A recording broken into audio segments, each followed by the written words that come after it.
जहां चुनाव के नतीजे के बाद बंगाल में बवाल भी देखने को मिल रहा है। आसनसोल में टीएमसी कार्यकर्ताओं ने बवाल किया है। आपको बता दें कि कूच बिहार में भी जमकर तोड़फोड़ की गई है। तो काउंटिंग के बाद बवाल बंगाल में देखने को मिल रहा है। बंगाल के आसनसोल में बवाल देखने को मिला।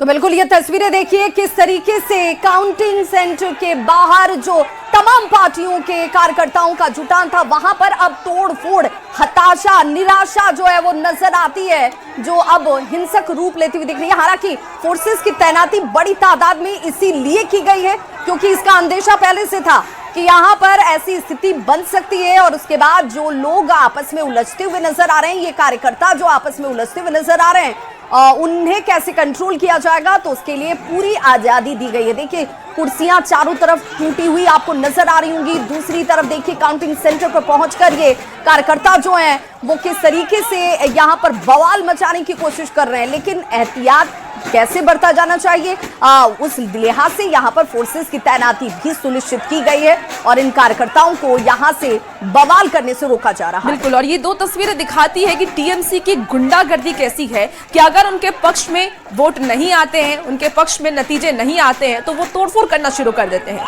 ये दो तस्वीरें उसी की बानगी है। एक तरफ बीजेपी पूर्ण बहुमत से अपनी सरकार बना रही है, तो दूसरी तरफ ने हार को टीएमसी बर्दाश्त नहीं कर पा रही है। कार्यकर्ताओं की वजह से रुचिका जब वोटिंग चल रही थी उस दौरान भी बड़ी तादाद में सुरक्षा कर्मियों की मौजूदगी थी और यह भरोसा दिलाया गया कि आप निर्भीक होकर अपने मताधिकार का इस्तेमाल कीजिएगा और यही वजह है कि 90% से ज्यादा लोगों ने वोटिंग की। और अब जब इस तरीके से परिणाम जनता का आदेश सामने आ रहा है तो वहां पर टीएमसी के इन्हें कार्यकर्ता से आगे बढ़कर गुंडा कहा जाना चाहिए। ये गुंडागर्दी उनकी है जिसमें वो इस आंकड़े को पचा नहीं पा रहे हैं। जो बार बार टीएमसी के नेता ये कह रहे थे कि भाई रुझान है, लेकिन अब अगर ये रुझान है, आपको इतना विश्वास है कि रुझान ऐसे बाद में पलट जाएंगे आपके पक्ष में, और तो भाई ये कार्यकर्ताओं को संभालने की जिम्मेदारी भी टीएमसी के नेताओं की थी। और यही देखने वाली बात है कि बीजेपी जब यहाँ आई थी तो उन्होंने अपने मैनिफेस्टो में कहा था कि कानून व्यवस्था को और मजबूत हम करेंगे।